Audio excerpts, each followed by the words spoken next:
আসসালামু আলাইকুম। আমরা আসছি আজকে নাইট্রোজেন গ্যাস রিফিল করতে। আমাদের পানি সম্পদ অধিদপ্তরের গ্যাস সরবরাহ।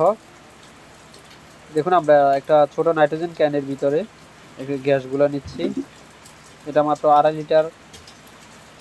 আরেকটা হচ্ছে মাদার ক্যান, এটার মধ্যে হচ্ছে আপনার 50 লিটার পর্যন্ত গ্যাস লোড থাকে। এটা হাওয়ার কারণে বা এই যে এখান থেকে এখানে একটা ট্রান্সফার করে গ্যাস, এই কারণে গ্যাসগুলো কম থাকে।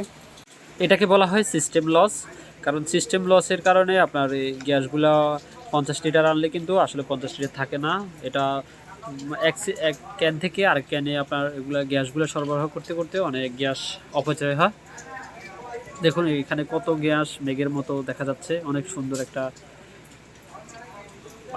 ইয়ে দেখা যাচ্ছে। দেখুন আমাদের এখানে আমাদের এআই কর্মীরা, অনেক এআই কর্মী আছে এখানে। আমি এবং আমার সহপাঠী বিন্দুরা, দেখুন এখানে